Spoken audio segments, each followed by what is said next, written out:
The Count of Monte Cristo by Alexandre Dumas. Chapter 101. Locusta. Valentine was alone. Two other clocks, slower than that of Saint Philippe du Roule, struck the hour of midnight from different directions, and excepting the rumbling of a few carriages, all was silent. Then Valentine's attention was engrossed by the clock in her room, which marked the seconds.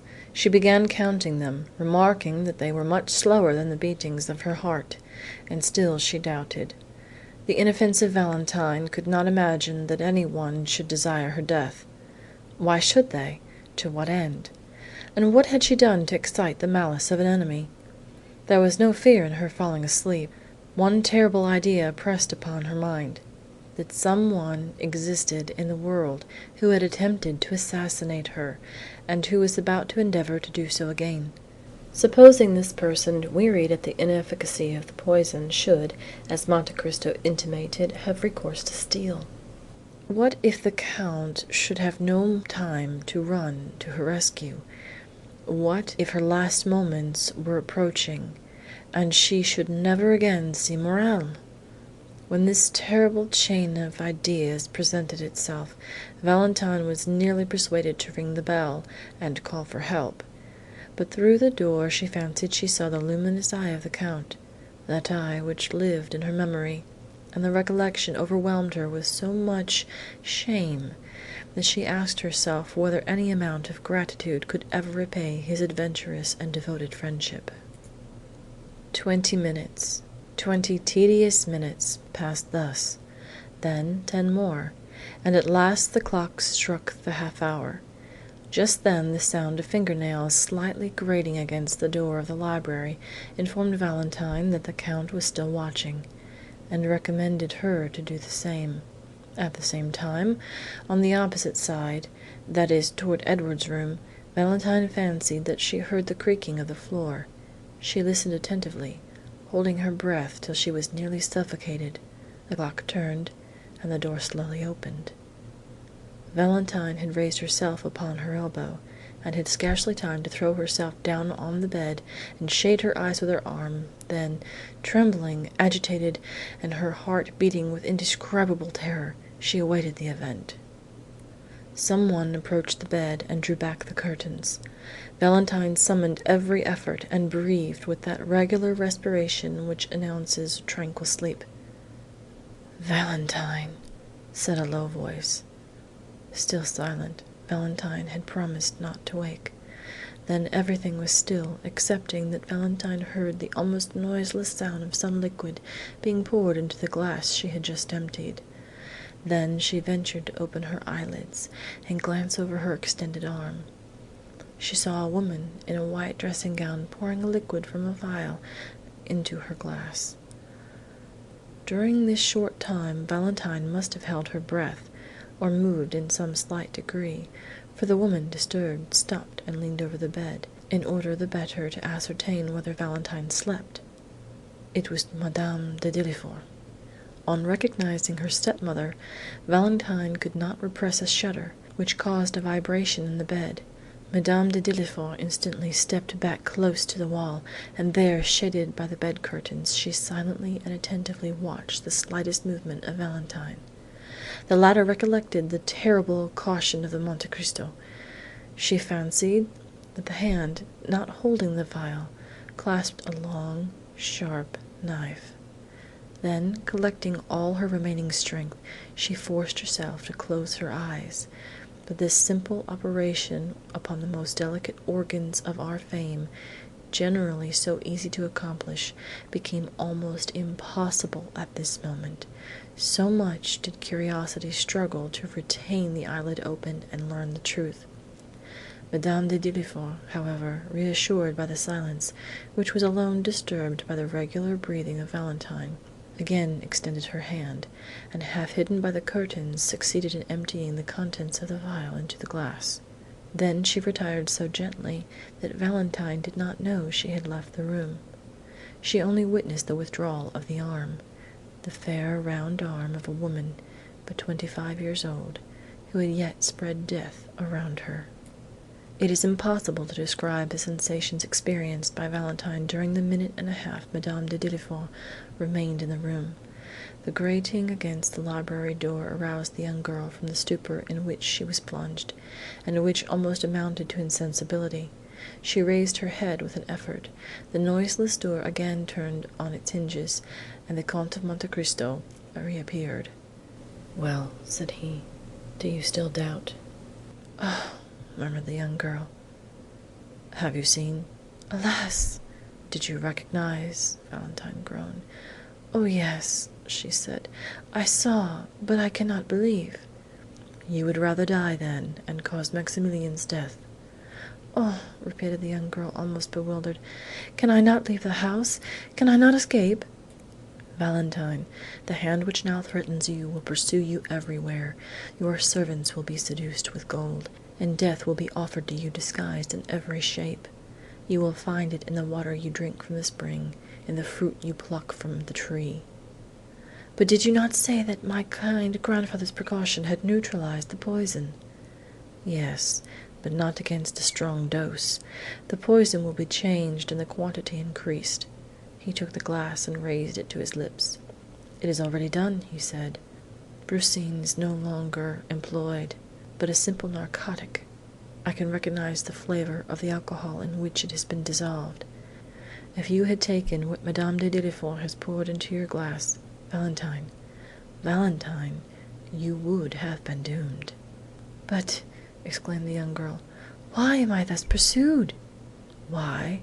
You are so kind, so good, so unsuspicious of ill, that you cannot understand Valentine?" "No, I have never injured her."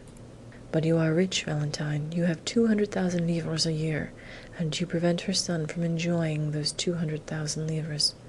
"How so? The fortune is not her gift, but is inherited from my relations." "Certainly, and that is why Monsieur and Madame de Saint-Méran have died. That is why Monsieur Noirtier was sentenced the day he made you his heir. That is why you, in your turn, are to die. It is because your father would inherit your property and your brother, his only son, succeed to his." "Edward? Poor child! Are all these crimes committed on his account?" "Ah, then you at length understand." "Heaven grant that this may not be visited upon him." "Valentine, you are an angel." "But why is my grandfather allowed to live?" "It was considered that you dead, the fortune would naturally revert to your brother, unless he were disinherited, and besides, the crime appearing useless, it would be folly to commit it." "And is it possible that this frightful combination of crimes has been invented by a woman? Do you recollect in the arbor of the Hotel de Poste, at Perugia, seeing a man in a brown cloak, whom your stepmother was questioning upon Aqua Tofana? Well, ever since then, the infernal project has been ripening in her brain." "Ah, then, indeed, sir," said the sweet girl, bathed in tears, "I see that I am condemned to die." "No, Valentine, for I have foreseen all their plots. No, your enemy is conquered since we know her, and you will live, Valentine, live to be happy yourself, and to confer happiness upon a noble heart. But to ensure this you must rely on me." "Command me, sir. What am I to do?" "You must blindly take what I give you." "Alas, were it only for my sake, I should prefer to die." "You must not confide in any one, not even in your father." "My father is not engaged in this fearful plot, is he, sir?" asked Valentine, clasping her hands. "No, and yet your father, a man accustomed to judicial accusations, ought to have known that all these deaths have not happened naturally. It is he who should have watched over you. He should have occupied my place. He should have emptied that glass. He should have risen against the assassin. Spectre against spectre," he murmured in a low voice as he concluded his sentence. "Sir," said Valentine, "I will do all I can to live, for there are two things whose existence depends on mine, my grandfather and Maximilian."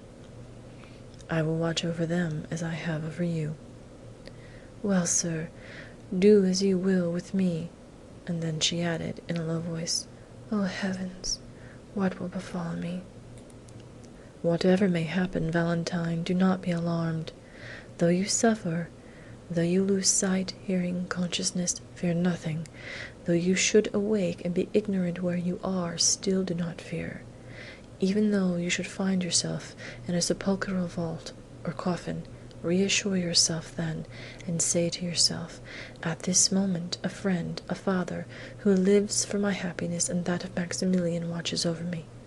Alas, alas, what a fearful extremity! Valentine, would you rather denounce your stepmother? I would rather die 100 times. Oh, yes, die! No, you will not die, but you will promise me, whatever happens, that you will not complain. But hope? I will think of Maximilian. You are my own darling child, Valentine. I alone can save you, and I will. Valentine, in the extremity of her terror, joined her hands, for she felt that the moment had arrived to ask for courage, and began to pray, and while uttering little more than incoherent words, she forgot that her white shoulders had no other covering than her long hair, and that the pulsations of her heart could be seen through the lace of her nightdress. Monte Cristo gently laid his hand on the young girl's arm, drew the velvet coverlet close to her throat, and said with a paternal smile, "My child, believe in my devotion to you as you believe in the goodness of Providence and the love of Maximilian." Then he drew from his waistcoat pocket a little emerald box, raised the gold lid, and took from it a pastille about the size of a pea, which he placed in her hand. She took it, and looked attentively on the Count. There was an expression on the face of her intrepid protector which commanded her veneration. She evidently interrogated him by her look. "Yes," said he. Valentine carried the pastille to her mouth and swallowed it. "And now, my dear child, adieu for the present. I will try and gain a little sleep, for you are saved." "Go," said Valentine. "Whatever happens, I promise you not to fear." Monte Cristo for some time kept his eyes fixed on the young girl, who gradually fell asleep, yielding to the effects of the narcotic the Count had given her. Then he took the glass, emptied 3 parts of the contents in the fireplace, that it might be supposed Valentine had taken it, and replaced it on the table. Then he disappeared, after throwing a farewell glance on Valentine, who slept with the confidence and innocence of an angel. End of chapter 101.